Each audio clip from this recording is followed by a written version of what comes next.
Though the heart has traveled a lot in this desert, it does not know a single hair. It has split hair. 1,000 suns have arisen in my heart, but it has not found a way to perfection in a single particle.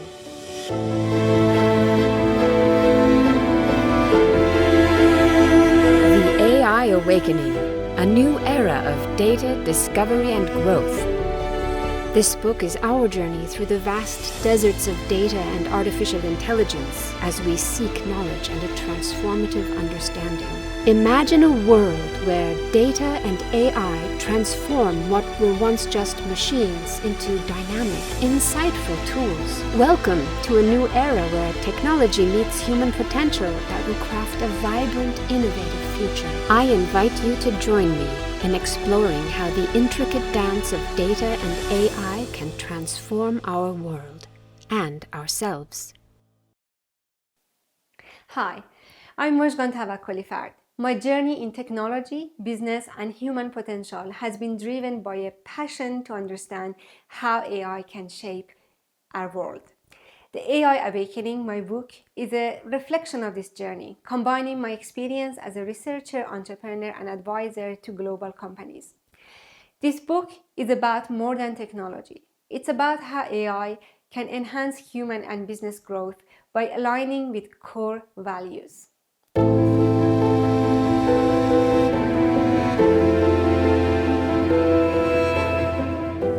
From an early age, I was captivated by mathematics.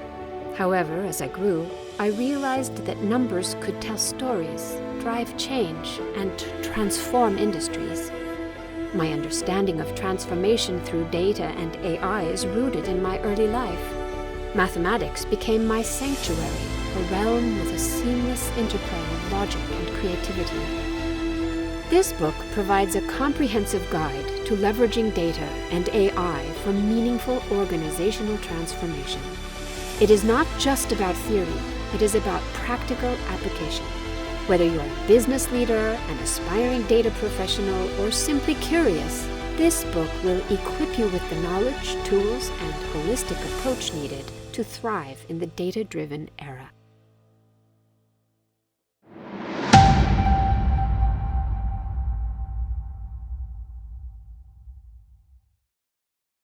Thank you so much for being here, celebrating with me the launch of the AI Awakening. The process of starting this book took almost 2 years. It was at least 1 year for me to gather the courage and get started writing the book.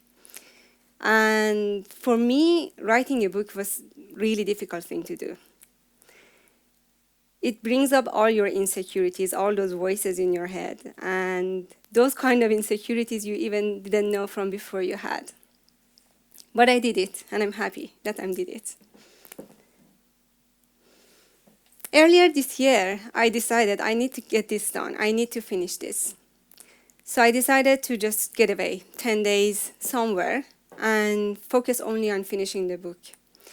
Randomly, I just chose a place, Krakow, and I ended up in Victoria Hotel.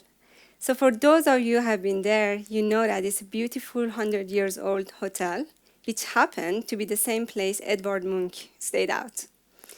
And for me, this was the last drop of the courage I needed just to finish the book.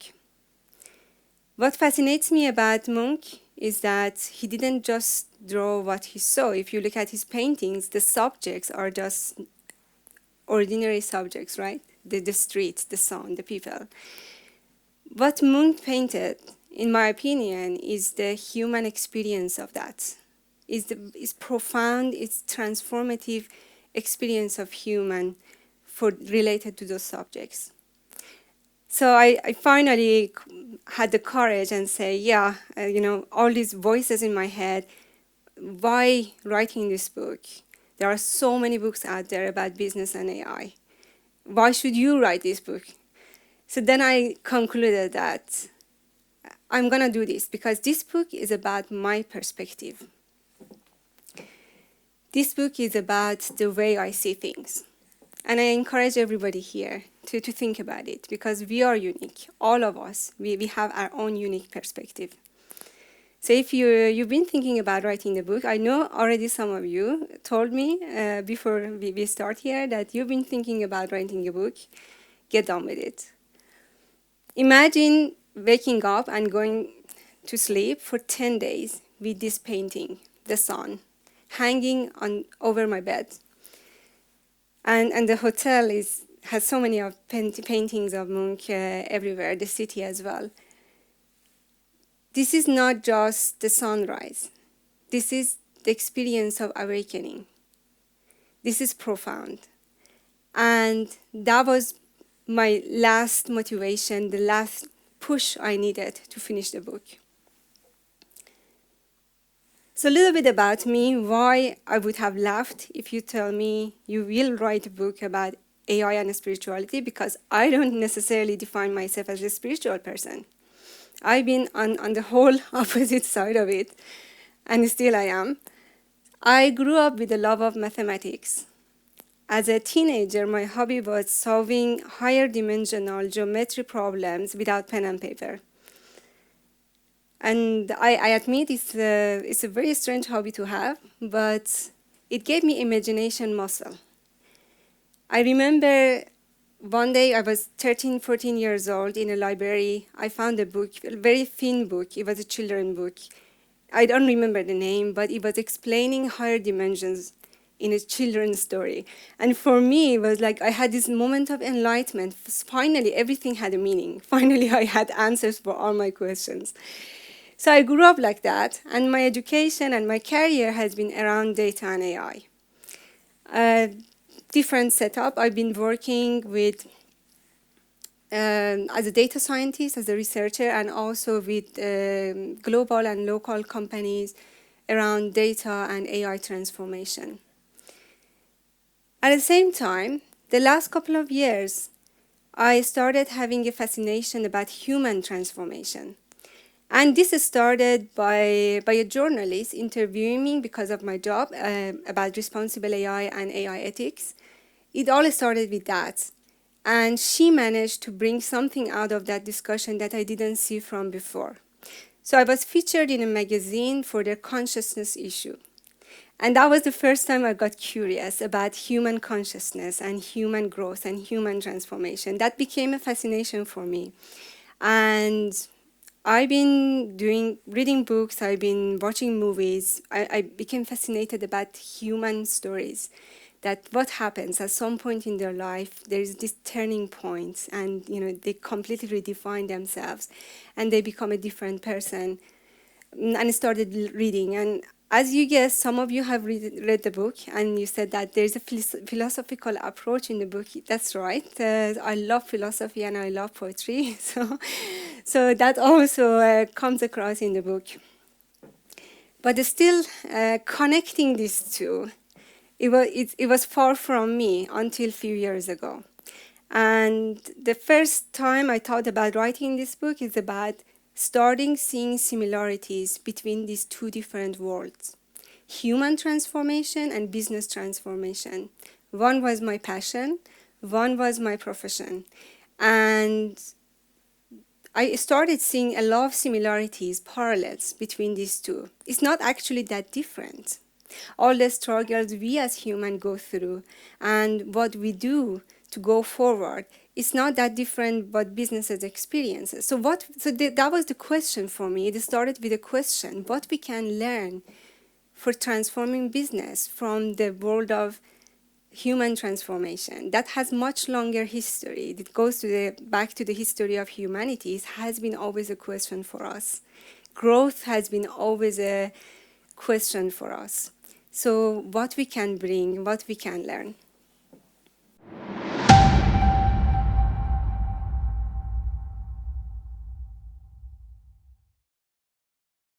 This book is about artificial intelligence.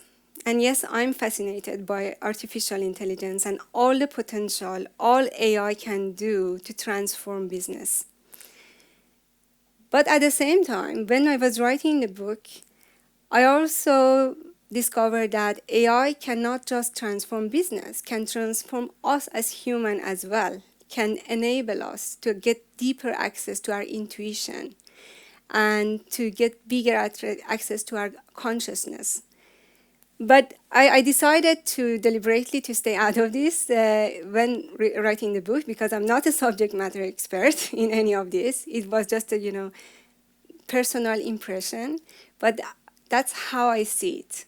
That not only it's not a threat to us, not only it's here to take our job, but it's here to also enable us for us to flourish, to become a better version of ourselves. That's a different story. That's a different book. I hope someday someone writes something about that. But here is the thing. We are all bedazzled by AI and technology and what's happening these days. The speed technology is advancing and the potential it has. But at the same time, we're trying to get as close as possible to human intelligence, to human consciousness, and to mimic this as good as possible so we can replace it. And what if this is the biggest mistake we're taking? Because with all advancements we have now, and with all is coming, all of us, everyone in this room is sitting with a level of intelligence and consciousness that I'm not sure technology can match it. The godfather of AI, Geoffrey Hinton, who recently also won a Nobel Prize as well, he beautifully put it that in Industrial Revolution, we made humans' physical strengths irrelevant. Now we are making human intelligence irrelevant. And that's very scary. But this is a business book. At the same time, we can't get away from the fact that we are making huge advancements in transformation of business with data and AI, but not so many businesses can truly get transformed and move towards exponential growth, the promise of AI and data. Why is that? There are so many surveys reports out there. All of them are basically saying the same thing. And like every day, there's a new report also coming confirming this. So if you look at this transformation that we're talking about as a mountain journey, I like mountain journey as a metaphor. I love mountains. And mountain journey is equally about mindset as it is about physical strength and action. So that's why I love to use this metaphor, and I'm using this throughout the book. So if you look at this as a mountain journey, the majority of businesses, maybe 60%, let's say, they are AI explorers. So they're curious, they're experimenting, they're trying out, they really doesn't make an impact, real impact at scale. And then we have the two big other groups. I would call them AI developers and AI visionaries. AI developers are those businesses that they have invested in people and technology. They're doing the work, but still they're not making a larger scale impact, consistent impact, and they are far from transformation of the business. And then we have the other group, AI visionaries. They see the big picture. They know how to transform the business. They're innovating, but they struggle to translate that vision to consistent results at scale. So then we have in the summits, the AI developers, a few, maybe less than 10%, that they actually managed to transform the business. They have transformed their strategy, culture, people, products, services. It's in their DNA, data and AI. The question for me was, why is that? I started working with bigger organizations, even Fortune 500, after working in startups. So when I started that, I thought, okay, if they have a big team, if they have budget, if they have data, if they have infrastructure, then that's it. Then they have it all, right? But it was very interesting for me to see that it's not. It's not actually that different. So what is it that is missing? We are living in an age that data is abundant, access to technology is abundant, skill set, knowledge, we have access to that. Computing power is getting more and more accessible. The cost is going down. So if all of this is available, then why is that? Why this investment they don't end up with return. But what is transformation? Unfortunately, this is a buzzword, and the meaning of transformation is something that I found it's quite interesting. So the book comes in two parts. The first part of the book is about transformation, what it is, what it is for humans, how is it for businesses. And I have brought so many examples from well-known and lesser-known companies globally to showcase this. Examples of failures and successes. What is transformation? The way I define it, transformation is the gap between knowing and mastering. There is a difference between these two. You can read books about biking. You cannot bike still. You can get a PhD in biking, but you cannot bike still. You have to get on the bike. You have to fall. You have to wobble until you start biking. Transformation is learning by doing. So for businesses, what I observed, looking at all these cases and my own experience, transformation happens when they move beyond the illusion of success and failure, and they make growth as the only important KPI for the business. So in the book, I use so many examples from philosophies, human transformations, and one of those examples is the Japanese philosophy, the two concepts of Kensho and Satori, which I found it quite interesting. Both Kensho and Satori are transformation of humans. Kensho is when transformation happens through hardship. And I believe all of us, most of us, we transform that way. When something happens in our life, we transform and we grow through our pain. And looking at business, that's not that different. Businesses mostly transform because they are responding to an external factor, to a disruption. Disruptive technologies, shift in the market, customer behavior changing, so constantly responding to what happens, external factors. But then we have Satori, which is transformation via insight, which is intentional. And that's when they say that you are awakened. You know that you want to grow and you deliberately work on this. So that's interesting. Should we be all growing through pain? Can it be via insight? Can it be applied to the business? Can businesses create a setup where transformation and growth is intentional? Not just responding to something external, not just responding to competition or disruption, but intentionally they grow and they learn and transform. Basically, asking this question, can transformation be engineered? So my answer to this in the book is yes. Transformation can be engineered for the businesses too.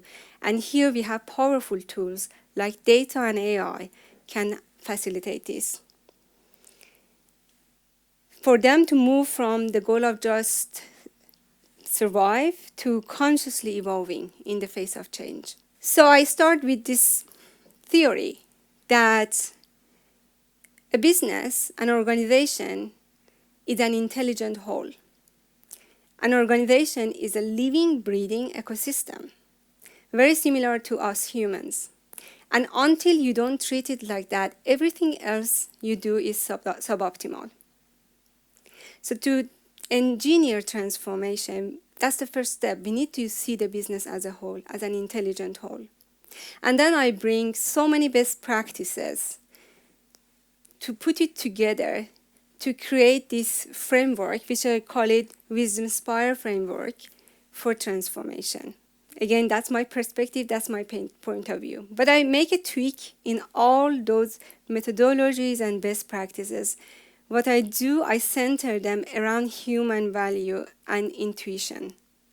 So for example, some of you have heard about the word strategy. How do we create a strategy, AI strategy or data strategy, business strategy?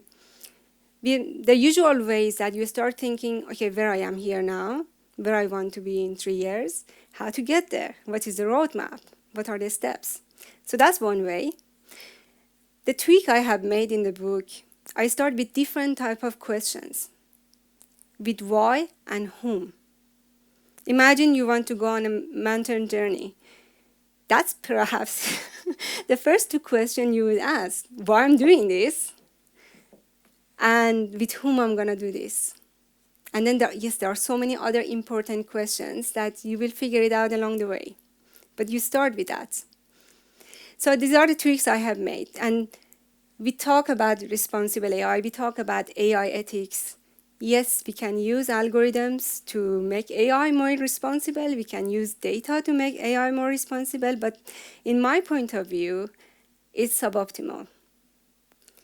There is another approach that we design everything around human transformation and human value and consciousness. To start with that. As Einstein says, we cannot solve a problem with the same thinking that the problem was created. We cannot solve a problem from the same level where the problem is. So now I'm making connections to my hobby as a teenager and higher dimensions. Yeah, you need to zoom out to see the problem as a whole. And there are problems. There are many use cases in the book, responsible AI problems and ethical AI problems, but also there are some other less well-known examples in the book that are super interesting. Those are the examples that there are use cases like stock trading, stock market, that you want to automate with AI. Perfect example. This is data, this is number, this is algorithm. Why should we have human? And then JP Morgan, they try this, it fails. And guess what? When the market gets volatile, the gut feeling of traders are important. So this is basically the second part of the book. I'm not revealing so much because I'm hoping you buy the book. But that's the second part. From philosophy, you become really practical. And I take it even one step deeper. Regardless where you are in your journey, first base camp, second or third, the questions are different. What you need to focus on is different, of course. So I connect this transformation with data and AI for different phases of maturity for the business to spirituality, and then I use mountain journey to make all these abstract discussion tangible and bring it to life. So to close, I've been searching for the perfect algorithm, but then I realized there is something far more valuable. The wisdom to know when to trust human intuition. I've been data and AI practitioner for so many years. I've been the one advocating decide based on data, learn from data, be data-driven, AI-driven, design based on data, strategize based on data. But then I arrived to the point that, the magic is in the balance. Our human intuition, gut feeling is important. So I spent 10 years actually saying that that's not important and we need to replace it with data. And now I guess I spend the next 10 years saying that, yes, we need to bring it back. That's very important. So the magic is in the balance. And this is basically the core message of the book. And this is what I'm trying to propose via the book. And the transformation is not just about technology. It's not just about logic. It's about being curious. It's about our intuition. It's about being able to take the first step, even though if the path is not clear. Thank you so much for being here. I hope you read the book. I hope you enjoy it. And I hope you let me know what you think.